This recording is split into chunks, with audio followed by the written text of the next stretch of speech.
Baik Guru, terima kasih atas penjelasannya. Jadi keimanan itu adalah tentang mengimani Al-Quran, ya, mengimani apa yang diturunkan Allah kepada Rasulnya. Iya, itu memang jawaban yang, maksudnya jawaban yang sangat pas untuk kita sebagai umat Muslim yang sudah terlahir sebagai muslim, yang sejak lahir diberikan pengetahuan bahwa Al-Quran ini adalah dari Allah dan kita harus mempelajarinya, kita harus percaya, kita harus mengimaninya, kita harus meyakininya. Itu kita langsung itu saja gitu. Tapi bagaimana dengan orang-orang yang tidak mengenal Al-Quran, yang bahkan tidak pernah mendengar maklumat tentang Al-Quran, bahkan mereka juga tidak bertuhan, maksudnya tidak, mungkin alam semesta ini ada dengan tercipta karena proses alam dan segala macam, argumen-argumen seperti itulah orang-orang yang tidak mengenal adanya agama, mengenal kitab. Jadi bagaimana kita meyakinkan kepada mereka untuk beriman kepada Allah dan Ar-Rahman, untuk beriman kepada kitab yang diturunkan oleh Allah. Jadi yang saya tangkap dari poin dari guru adalah iman itu adalah tentang Al-Quran, tentang kitab, mengikuti sebuah kitab yang diturunkan oleh Allah, itulah keimanan. Tapi bisa sampai ke situ bagi orang-orang yang tidak pernah mengenal kitab sejak lahir, tumbuh besar di lingkungan yang tidak mengenal kitab. Itu bagaimana mereka bisa sampai kepada level keimanan, bahkan mempercayai adanya Tuhan saja tidak gitu. Baik, bismillahirrahmanirrahim. Tentang orang-orang ya, di seluruh dunia ini begitu banyak manusia, jadi begitu banyak wilayah-wilayah yang mungkin saja tidak terjangkau oleh informasi tentang adanya kitab ya, adanya Al-Quran. Allah Subhanahu Wa Taala sudah menggarisbawahi ya bahwa wa ma kunna mu'azzibina hatta nab'atsa rasula. Kami tidak akan mengazab mereka, mengazab satu kaum atau satu kaum ya, hatta nab'atsa rasula, sampai kami memberikan atau mengutus rasul kepada mereka. Jadi mereka itu adalah orang-orang yang tidak mendapatkan hisab. Jadi kelak di akhirat, orang-orang yang tidak mendapatkan keimanan sekali, itu sesungguhnya mereka bahkan tidak mendapatkan hisab. Jadi di akhirat kelak, karena mereka tidak mendapatkan. Nah, untuk mendapatkan, jadi tersampaikannya kitab ya. Jadi tersampaikannya kitab inilah yang menjadi apabila sampai kitab kepada mereka, kemudian diajarkan kepada mereka, kemudian mereka mengerti kitab itu, disitulah awal mula apakah dia mau menerima atau beriman atau tidak. Jadi beriman adalah datangnya kitab. Jadi beriman adalah datangnya kitab, bukan karena berpikirnya manusia, tapi datangnya kitab. Allah Subhanahu Wa Taala menyebutkan, wa in ahadim minal musyrikin istajarak. Jadi apabila datang orang musyrik, orang-orang yang tidak beriman, ceritanya ini istajarak, meminta berbisnis denganmu, fa'ajirhu, maka berbisnislah dengan mereka, likai yasma'u kalam Allah, agar mereka mendengarkan kalamullah. Jadi agar mereka mendengarkan kitab ini. Setelah mereka mendengarkan kitab ini, maka Allah Subhanahu Wa Taala menjadikan Al-Quran ini nuron.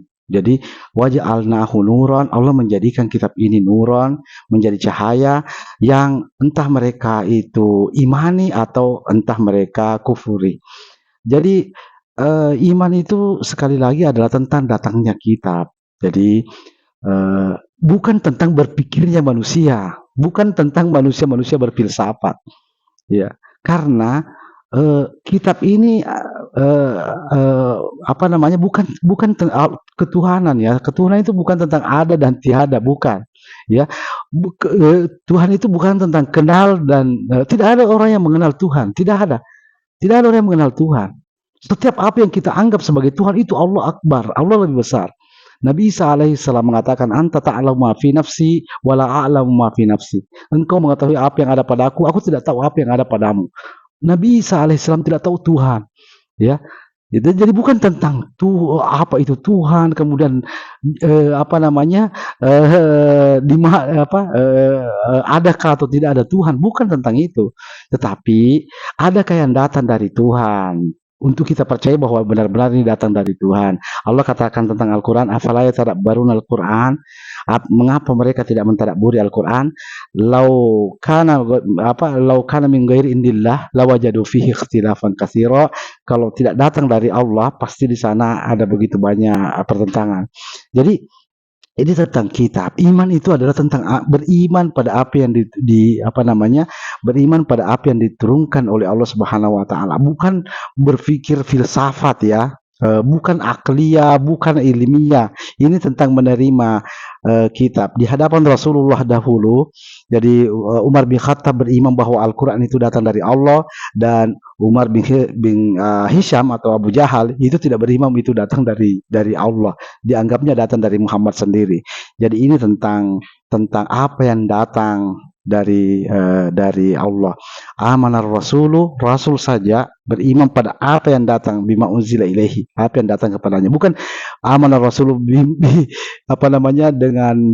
kepada Allah, tidak. Berimannya rasul kepada apa yang diturunkan kepadanya. Di sana semua taklimat tentang Allah, qul huwallahu ahad ya. Allah itu adalah lillahil asmaul husna. Jadi ud'ullah widur rahman, di dalam kitab lah semua tentang taklimat tentang Allah.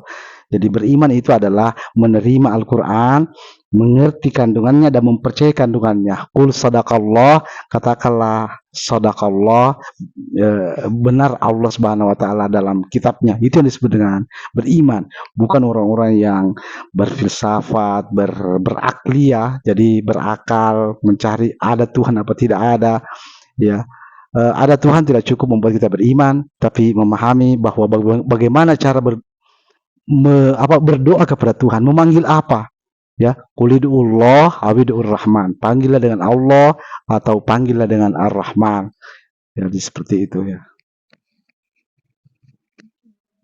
Masya Allah, jadi ini tentang kitab ya. Bagi orang yang tidak mengenal kitab, tidak mengenal Tuhan dan sebagainya, ya kita perkenalkan. Ya, kita perdengarkan kitab, kita perdengarkan Al-Quran. Ya, apakah mereka bisa mengambil posisi mau beriman atau tidak. Dan untuk memilih posisi itu pun ada yang langsung memilih ya, seperti Abu Bakar kan, langsung memilih beriman sama Rasul.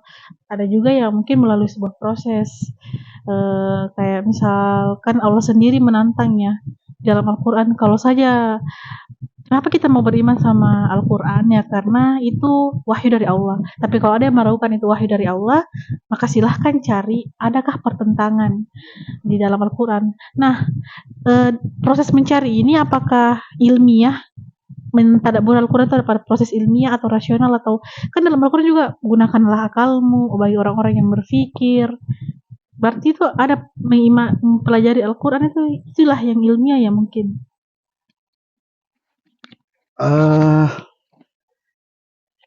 Apa ya, saya tidak ingin terjebak pada istilah metode ilmiah atau metode akliyah ya. Di dalam Al-Quran banyak la'allakum ta'qilun. Maksudnya adalah setelah kita mendapatkan ayat-ayat itu, kita mempelajarinya, kita memahaminya, kita mentelaahnya, itu yang disebut dengan menggunakan akal. Tetapi bukan berpikir di luar dari itu ya. Jadi ini tentang ayat-ayat, agama ini adalah agama ayat, iman ini adalah iman ayat. Ya, ayat itulah yang dipikirkan, bukan berpikir itu sendiri. Jadi ada begitu banyak dalam Al-Quran yang bisa diilmiahkan ya. Kalau bicara diilmiahkan ya, seperti misalnya seperti misalnya bulan ya, jadi bintang-bintang, wabanaina fawqakum sab'an shidada, ada 7 lapis langit yang dibangunkan di atas kalian. Tapi ada juga begitu banyak yang tidak bisa diilmiahkan ya, seperti misalnya Adam, tentang putra Adam. Karena putra Adam yang membunuh saudaranya, di mana kuburnya? Di mana kuburnya? Ini tidak bisa jadi misalnya tentang terbelahnya laut, jadi laut di Musa, bagaimana bisa diilmiahkan? Iya, jadi ini adalah tentang mengikuti, tentang membenarkan sebuah ungkapan. Jadi kita membenarkan ini datang dari Allah, kita membenarkan semua isinya, itulah iman, atau membenarkan ungkapan manusia yang